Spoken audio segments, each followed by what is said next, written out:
Listo, me dicen si avanza la siguiente cuando al momento de que la cambie.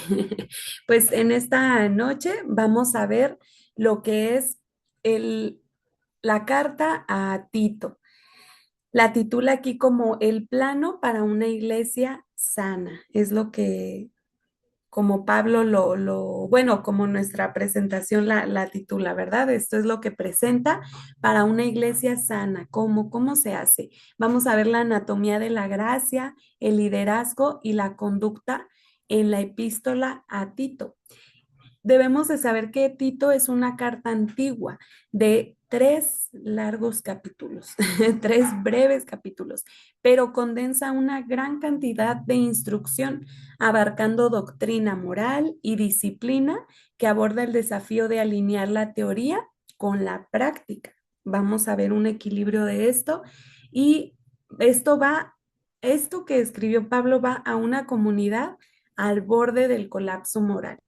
Yo creo que así como las que hemos estado viendo, así va a encajar esta también, con esta actualidad que estamos viviendo. A ver, está llegando solicitud. Pudieron entrar sin necesidad, ¿verdad? De aprobar. Vamos a Sí, sin problema. pues a ver si pueden ir agregándose. Muy bien. Entonces, aquí en esta siguiente diapositiva nos presenta la misión de esta carta, que es poner en orden lo que queda. Así es como dice, ¿verdad? Los protagonistas aquí, pues Pablo, el autor y estratega. Sabemos que por algo, ¿verdad? Dios usa a ciertas personas y sobre todo que Él da la capacidad. ¿Quién fue el destinatario? Tito. No era, Tito, pues no era un clon de Timoteo, los dos, pero hay mucha relación, ¿verdad? Los jóvenes, estos jóvenes, fueron usados ampliamente por Pablo. Y Timoteo, vamos a ver primero como referencias de ambos. Timoteo era mitad judío. Hablamos de su padre y de su madre de Timoteo, ¿verdad? Le pidió que fuera circuncidado. Pablo le pidió a Timoteo que fuera circuncidado con propósitos de un buen testimonio en esa cultura, en ese lugar.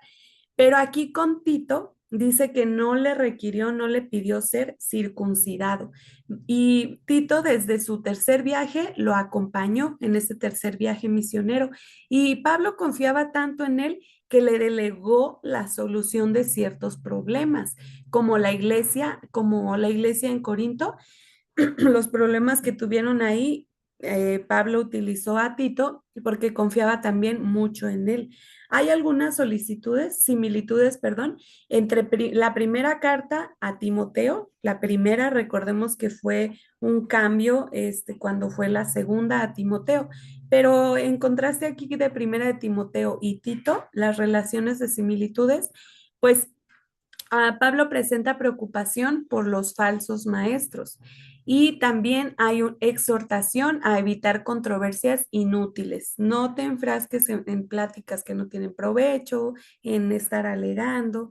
También en ambas habla para requisitos para obispos, para pastores. Y también encontramos instrucciones en ambas cartas de cómo se debe dirigir el creyente hacia los demás creyentes, hacia la sociedad y con los hermanos también. En esta siguiente, pues nos presenta el terreno de construcción como el desafío cretense. Pablo, pues dejó a Tito en la iglesia de Creta, en esa ciudad, para poner en orden una iglesia que era un desorden organizativo. Tito no era un novato, no era, no sé bien la edad que tenía, ¿verdad? Pero dice que no era un novato en ciertas circunstancias. Por ejemplo, acompañó a Pablo en su tercer viaje misionero, dijimos, y se había forjado, él empezó a ser como solucionador de problemas, de crisis y conflictos. Y él pues ya manejaba tensiones humanas y teológicas, como se topaba con falsos maestros, algunas situaciones en Corinto, pues yo creo que su nivel de madurez y pruebas que estuvo pasando le ayudaron a esto, ¿verdad? A ser este tipo de persona. Y Creta no era cualquier lugar. El lugar que Pablo asignó a Tito no era cualquier lugar. Nos dice que su gente era deshonesta, con depravación moral y engaño. Sabemos a qué se refiere lo que es depravación moral. Y aparte, engañaban de todas las maneras posibles que ustedes creen. Es todas esas engañaban los cretenses. Entonces, a Tito se le dio perdón, a todas estas acciones de cómo eran los cretenses, se le dio como el nombre a estas acciones, el nombre o la palabra en ese tiempo, se les decía que era cretanizar. Usaban esta expresión de cretanizar. ¿Qué era? Pues era como un sinónimo de mentir, de engañar, así se referían a ellos. Es que están cretanizando, es que son engañadores, son mentirosos. Y como por ejemplo también se utilizó la palabra corintianizar. Yo creo que no lo usaríamos nosotros, ¿verdad? Pero en su momento decían, no, pues es que estas personas cretanizan y estas personas coriantinizan, coriantinizar. ¿A qué se referían? Era como corromperse sexualmente. Sabemos la situación que había en Corinto y pues así se le dio como esta palabra para referirse. Entonces, para tener esa fama no era por algo que no se pudiera ver a simple vista, ¿no? Sino que era algo que los caracterizaba tristemente. La misión de Tito, ¿cuál era? Pues era intentar plantar, nutrir, organizar verdaderas iglesias en estos lugares, que parecía pues casi imposible. Y Pablo dice que citó a Epiménides en el capítulo 1, versículo 12 de esta carta a Tito, dice, uno de ellos, su propio profeta, ahí Pablo cita a este profeta, dijo, los cretenses siempre mentirosos, malas bestias, glotones, ociosos. Así mismo se refirió a estos cretenses. ¿Por qué? Porque así era como se daban a conocer tristemente. A ver, déjenme ver si...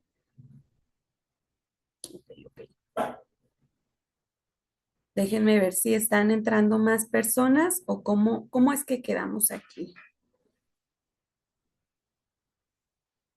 ¿Cuántos estamos aquí en la reunión? ¿Alguien ve, Pray? Mm, Yes. Dice que 10. Ok, entonces sí llegaron más, ¿verdad?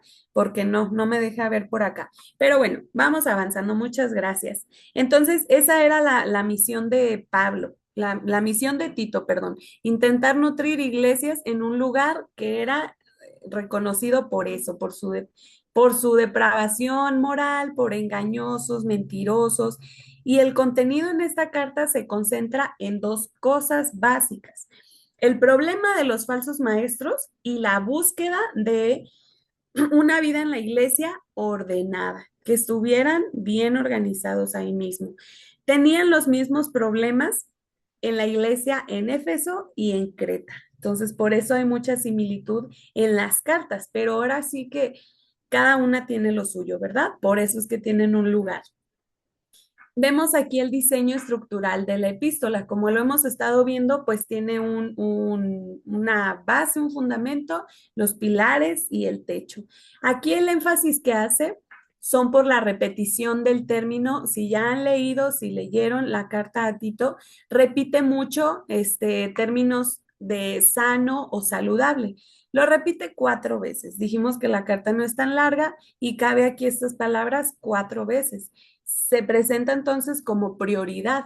Al hablar tanto de esto es sano, esto es saludable, eso lo hace prioridad.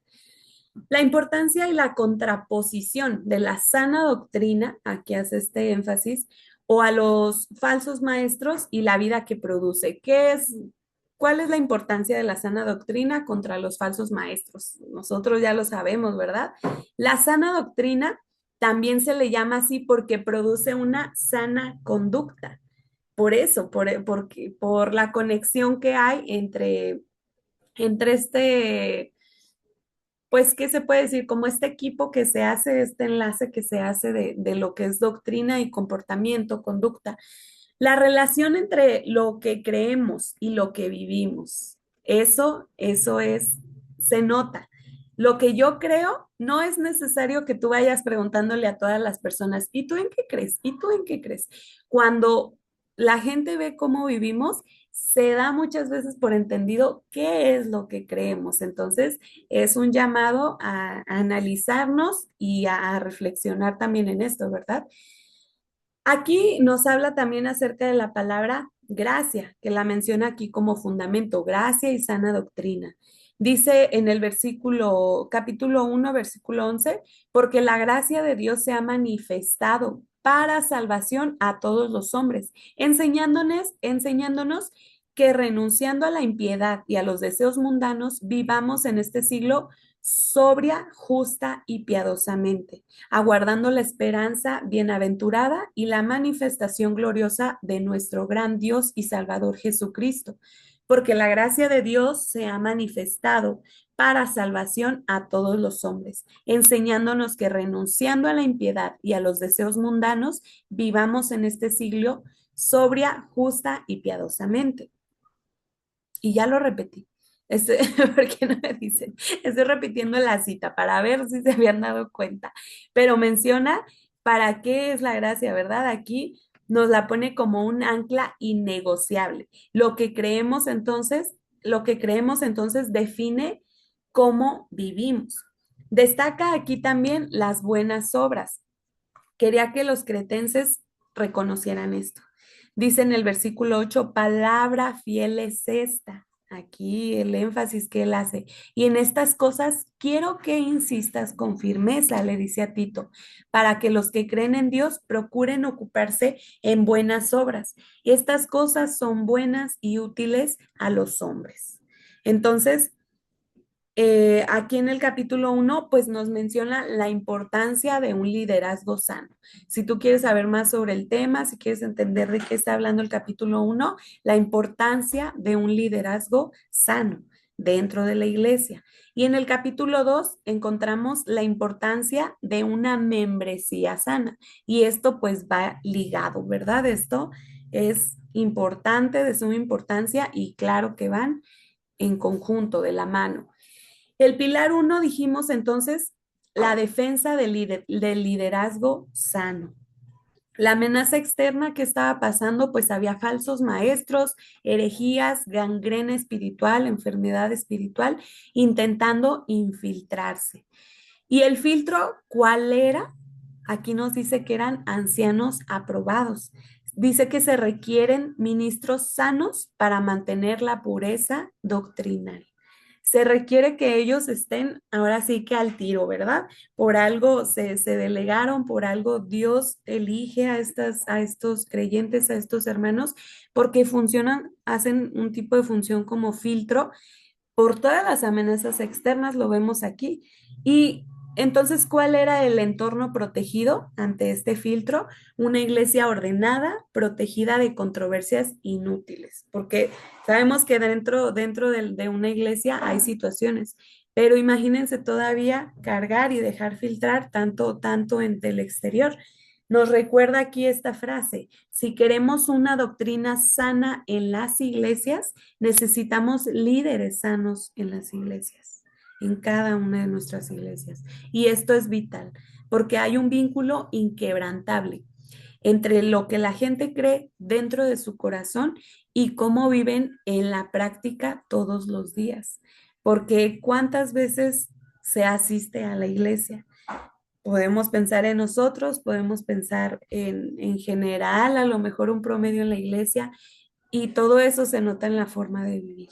Claro que nosotros acostumbramos a asistir regularmente y tenemos pruebas. Imagínense los hermanos que lo toman como un, ¿cómo le llaman? Como un lugar de hobby, de entretenimiento, por así decirlo, ¿verdad? Es ahí donde notamos ciertos problemas, donde notamos enfermedades espirituales y muchas veces hasta físicas, ¿verdad? Se presentan también así. ¿Cuál es el perfil bíblico del anciano y pastor? También aquí nos presenta el libro de Tito. Ah, caray, ya me moví. Sí, por aquí.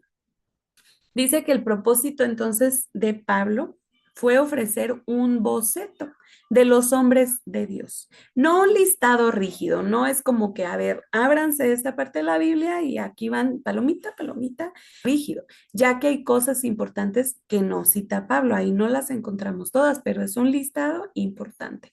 Hay dos requisitos, de hecho, que han generado mucho debate, pues hasta la actualidad, yo creo. Dice en el versículo 6 del capítulo 1, el que fuera irreprensible, marido de una sola mujer y que tenga hijos creyentes, que no estén acusados de disolución ni de rebeldía. Aquí, pues en primero dice, ser marido de una sola mujer, dice, ¿verdad? El líder debe de ser casado. El, a veces eso es lo que se cree, eso es lo que se dice, pero el contexto cultural, debemos de entender el contexto, de saber interpretar la palabra. El contexto apunta hacia la fidelidad de carácter.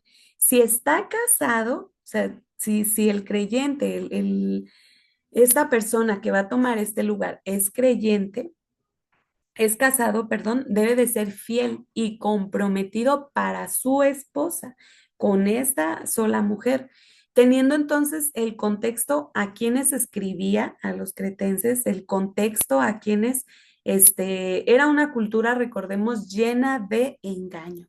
Entonces, la fidelidad aquí en este contexto, en el matrimonio, la fidelidad era un testimonio poderoso. Por eso es que resalta que sea de una sola mujer, casado y de una sola mujer.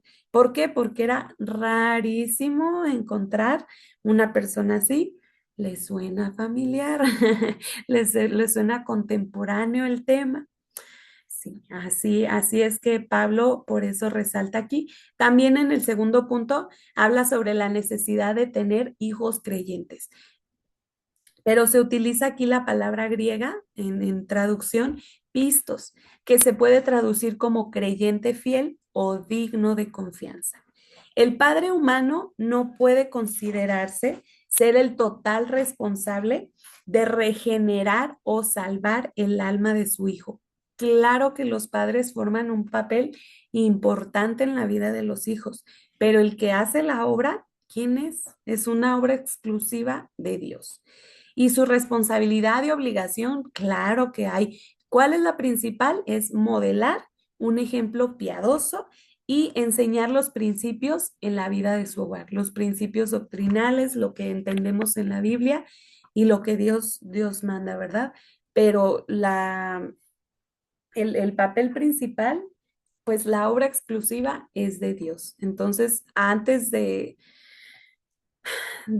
dar, determinar, así es este listado y si en algún momento nos toca decidir estas situaciones, hay que tener el contexto de por qué Pablo hace este listado.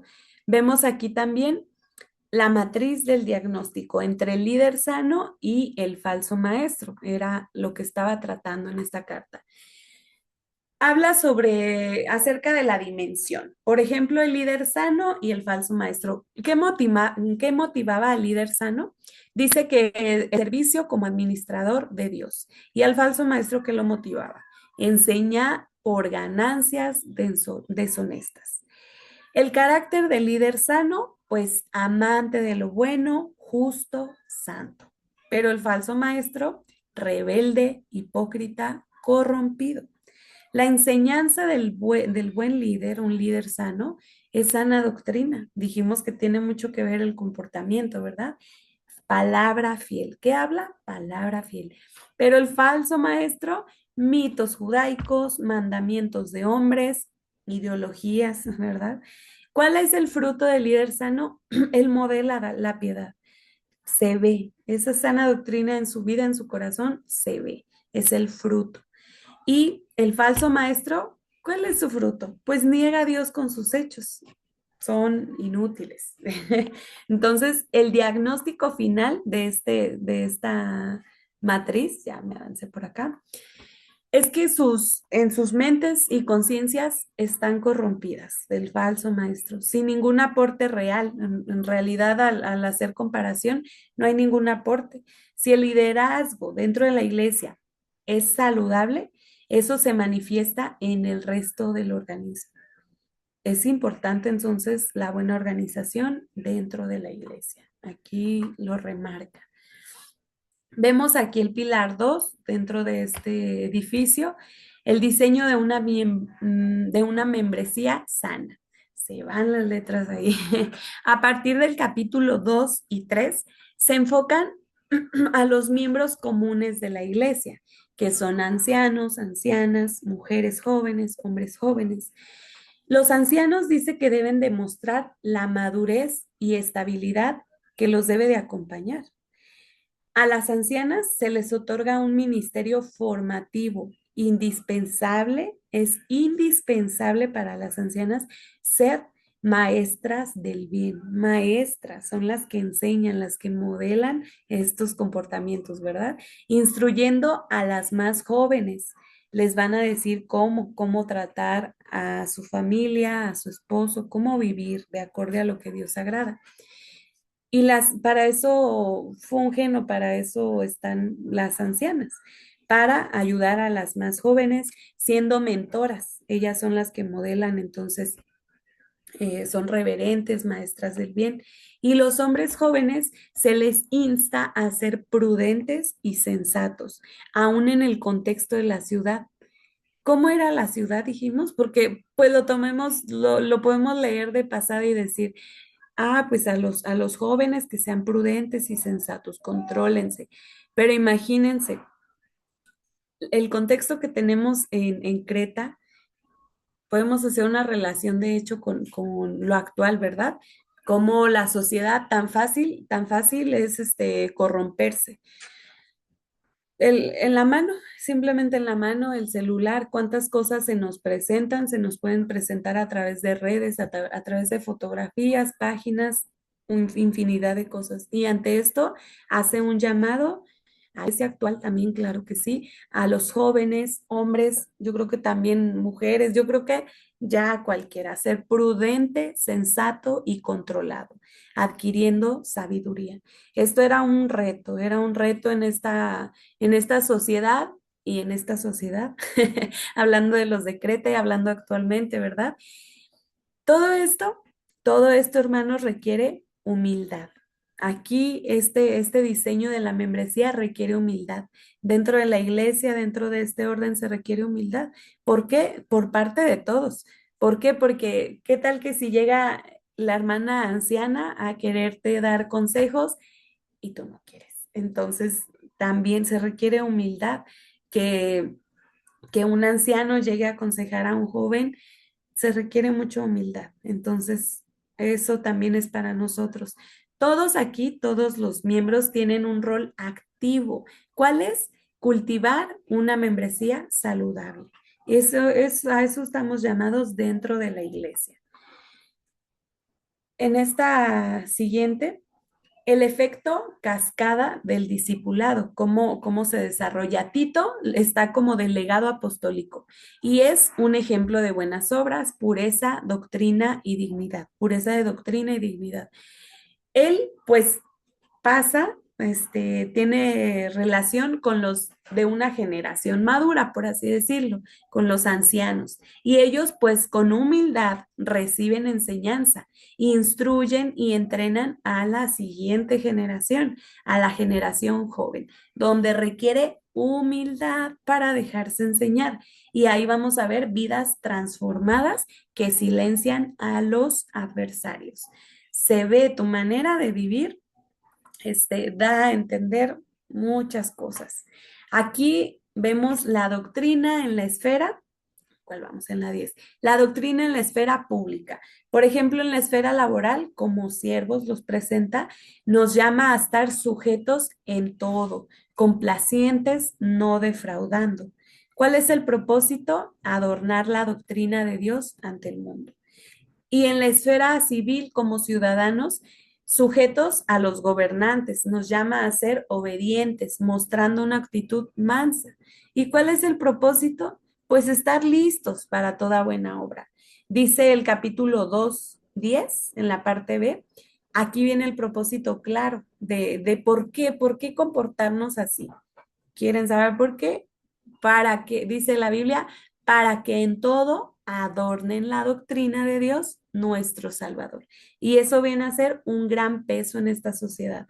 Nosotros, lo vemos, ¿verdad? Como los que llevan sana doctrina, cristianos creyentes de sana doctrina, se ve reflejado en el trabajo, en la escuela, en donde tú estés.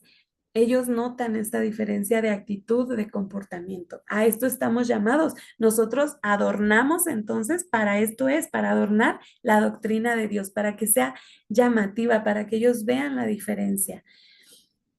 ¿Cuál es el rol de la gracia?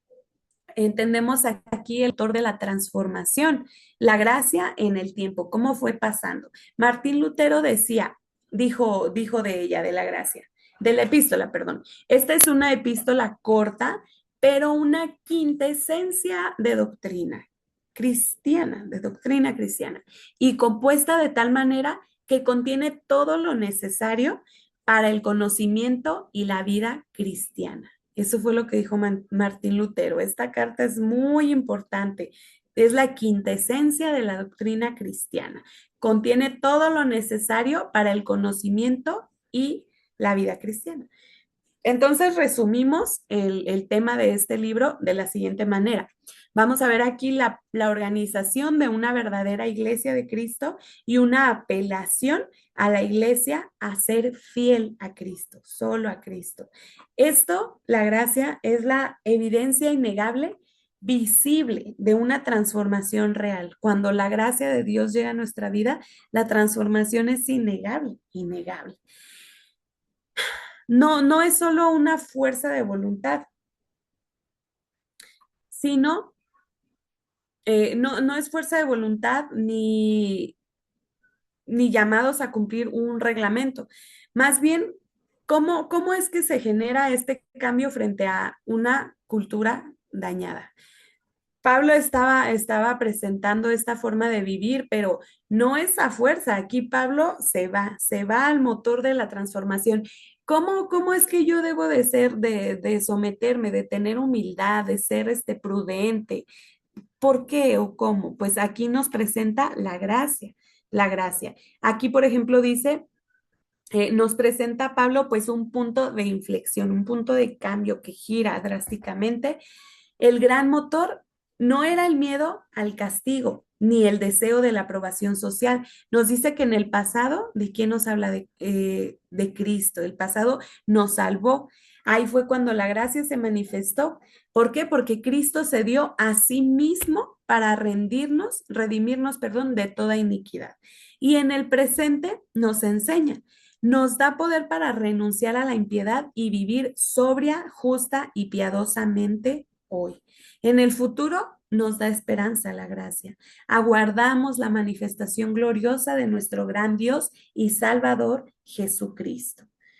Aquí entonces entendemos la anatomía de la regeneración, el lavamiento de la regeneración, para asegurar que valoren este proceso de cambio, esto que está pasando, que valoren el cambio de vida.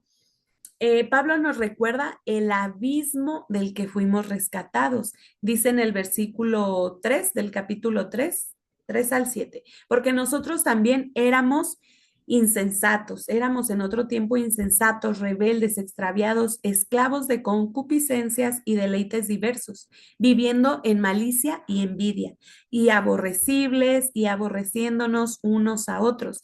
Pero cuando se manifestó la bondad de Dios nuestro Salvador y su amor para con los hombres, nos salvó, no por obras de justicia que nosotros hubiéramos hecho, sino por su misericordia, por el lavamiento de la regeneración y por la renovación en el Espíritu Santo, el cual derramó sobre nosotros abundantemente por Jesucristo nuestro Salvador, para que justificados por su gracia, viniésemos a ser herederos conforme a la esperanza de vida eterna.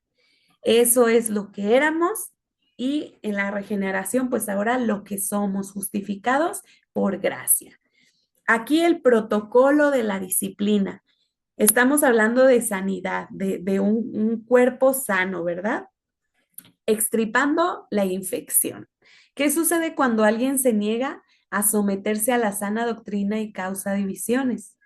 Aquí dice que vamos a extirpar la infección.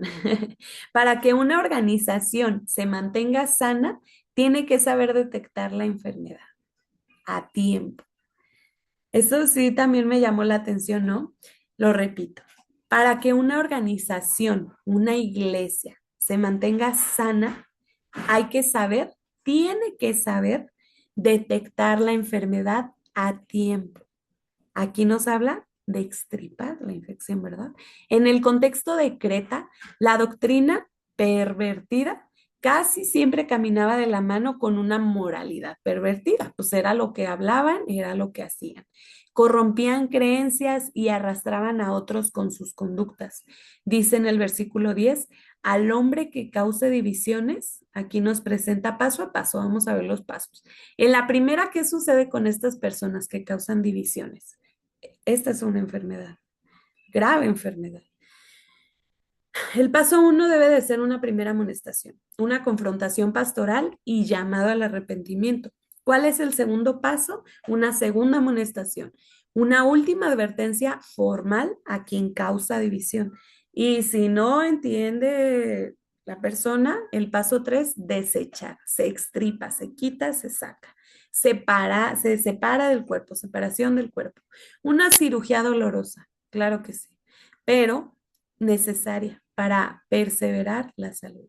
Creo que muchos escuchamos o sabemos de cómo el cáncer trabaja, ¿verdad? La gangrena. Es algo que corre. Si no se ataca de raíz, si solo se está tomando pastillitas para mantener, la enfermedad corre. La enfermedad corre y si buscamos una iglesia sana, debemos de ser miembros sanos, líderes sanos. Entonces, aquí, Tito nos habla de esto. Pablo, a través de esta carta a Tito, nos explica esto.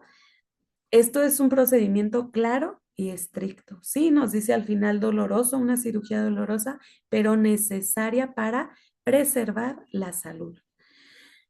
Aquí dice que la doctrina teórica sin ética es falsa. La ética sin doctrina es imposible. Nos habla aquí acerca de la ortodoxia, aquí arriba. La ortodoxia dice que es creer correctamente la sana doctrina. De ahí pasa a la regeneración, que es el corazón transformado por la gracia. Luego brinca a la ortopraxia. ¿Qué es eso? Es poner en acción, vivir de acuerdo a la piedad, a la ortodoxia, a lo que se hablaba correctamente.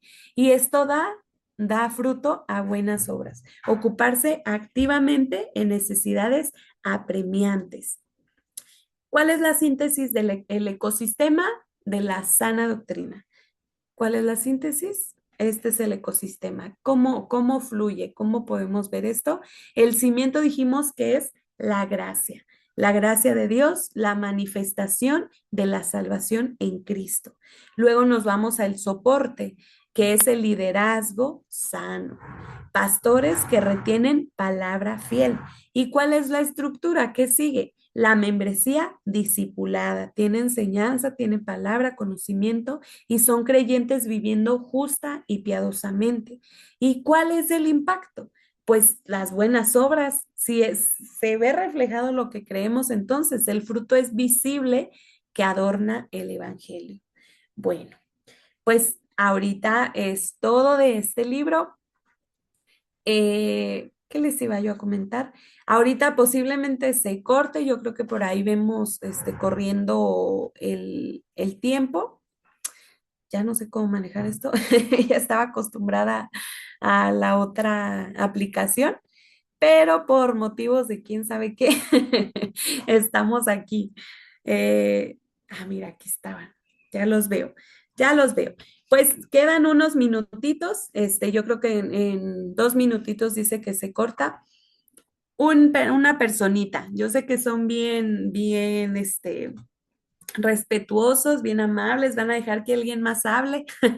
Pero ¿quién? ¿Quién quiere dar una opinión acerca de esta carta? Que quizá no lo habían visto así, que quizá no sabían que así era este contexto. ¿Qué podemos aprender? Aprender acerca de este libro. Vemos aquí, ¿a quién será? Hermana Marina, Marina, que nos visita por acá. ¿Qué opinión tiene acerca de este libro, de esta carta, que nos pueda compartir? Pues es muy interesante porque pues nos enseña, yo creo, como cuerpo de Cristo, a cómo tener una sana doctrina, cómo llevar también dentro de la iglesia, pues sano también y sin lastimar a otros. Y más que nada, pues, este, ay, ya me puse nerviosa. Y pues más que nada nos enseña también pues la que tenemos que nosotros saber también la verdadera doctrina y no nada más dejarnos llevar, porque pues también se puede dar el caso donde haya personas que no estén enseñando lo correcto y que nosotros como cristianos debemos de discernir qué es lo que nos están enseñando y quiénes son nuestros líderes. Así es, así es. Muchas gracias, hermana. Jonathan, yo creo que 15 segundos. Compártenos lo que nos quieres decir. Bueno, no, pues que se necesitan ancianos para que filtren situaciones, sean filtros y no dejen pasar situaciones, digo, cosas a la iglesia. Para una Así es. iglesia sana, es lo que nos está enseñando, una iglesia sana. Por eso es necesario unos ancianos aprobados para cuidar situaciones en la iglesia que no se pueden dejar pasar por alto. Y pues nada más, ya no tengo tiempo. Muchas gracias. Una organización sana, así es, ese es el enfoque. Amén. Bueno, pues posiblemente hasta aquí se corta. Ahorita les mando otro enlace para conectarnos.